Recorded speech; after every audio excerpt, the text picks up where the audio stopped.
नमस्कार, Sridevi classes YouTube channel में आपका एक बार फिर से स्वागत है। आज हम कंप्यूटर साइंस डिपार्टमेंट के सब्जेक्ट डेटाबेस मैनेजमेंट सिस्टम में डेडलॉक के बारे में डिस्कस करते हैं। डेडलॉक जब दो या दो से ज्यादा प्रोसेस को सेम रिसोर्स की या रिक्वायरमेंट होती है अपने प्रोसेस को कंप्लीट करने के लिए या अदर प्रोसेस के थ्रू अपने एग्जीक्यूशन को कंप्लीट करवाने के लिए, तब डेडलॉक की कंडीशंस अक्कर होती है। फॉर एग्जांपल, एक रिसोर्स है और मल्टीपल प्रोसेसेस है। जब भी मल्टीपल प्रोसेसेस एक रिसोर्स को या एक से ज्यादा रिसोर्स को एक ही टाइम पर एक्सेस करना चाहती हैं, तो उस टाइम पर ये कंडीशन अक्कर होती है। इस कंडीशन को हम डेडलॉक कंडीशन के नाम से जानते हैं। अब एग्जांपल में हमने देखा था कि प्रोसेस 1 रिसोर्स 1 और रिसोर्स 2 की नीड करती है और प्रोसेस 2 रिसोर्स 2 और रिसोर्स 1 की नीड करती है। दोनों कंडीशंस में अदर रिसोर्सेज को कंप्लीट करने के लिए डिमांड्स की जाती हैं, लेकिन कोई भी प्रोसेस अदर रिसोर्सेज को लेफ्ट नहीं करना चाहती, तो प्रोसेस 1 और प्रोसेस 2 एक डेडलॉक कंडीशन के अंदर आ जाती हैं। हमने एक ऑफ मैन कंडीशन को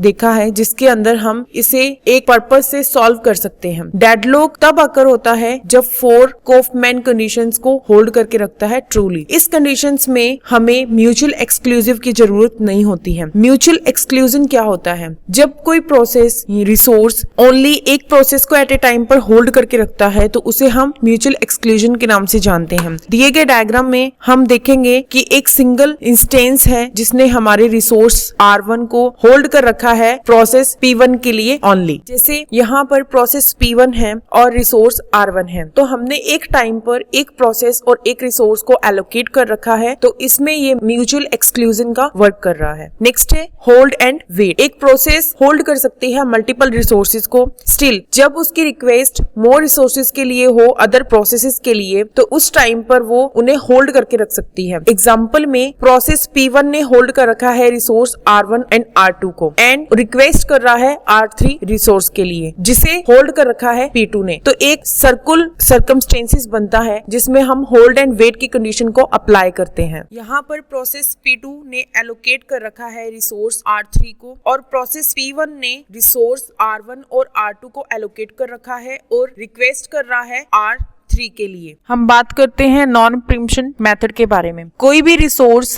किसी भी प्रोसेस को बाय फोर्स प्रीम्प्ट नहीं कर सकता है। एक प्रोसेस पहले अपनी वॉलंटरीली रिसोर्स को रिलीज करती है, उसके बाद किसी थर्ड प्रोसेस या रिसोर्स को एक्सेस करती है। इस डायग्राम में शो किया गया है कि प्रोसेस P1 रिसोर्स R3 जो प्रोसेस P2 ने एक्सेस कर रखा है उसे प्रिम्प्ट नहीं कर सकता है। ये ओनली रिलीज कर सकता है जब P2 वॉलंटरीली रिसोर्स R3 को फ्री कर दे, जब इसका एग्जीक्यूशन कंप्लीट हो जाए उस टाइम पर। जैसे इस डायग्राम में शो हो रहा है कि प्रोसेस P2 ने रिसोर्स R3 को एलोकेट कर रखा है और प्रोसेस P1 ने रिसोर्स R1 को एलोकेट कर रखा है, लेकिन प्रोसेस P1 रिक्वेस्ट कर रहा है रिसोर्स R3 के लिए जो कि एलोकेटेड है प्रोसेस P2 पर। तो जब तक प्रोसेस P2 एग्जीक्यूट ना हो जाए या फिर वो रिसोर्स R3 को रिलिंक्विश ना कर दे, तब तक प्रोसेस P1 को इसका वेट करना पड़ेगा या इसकी रिक्वेस्ट को वेटिंग में रखना पड़ेगा। उसके बाद जब प्रोसेस P2 से ये फ्री हो जाए तो रिसोर्स R3 P1 को एक्सेस हो सकता है और R1 रिसोर्स को फ्री कर सकता है। तो ये हमारी नॉन प्रीम्पशन टेक्निक होती है या मेथड होता है। आज की वीडियो में बस इतना ही। अगर हमारी ये वीडियो आपको पसंद आती है तो प्लीज लाइक एंड शेयर कीजिए और हमारे YouTube चैनल के बेल आइकन को प्रेस करना ना भूलें। धन्यवाद।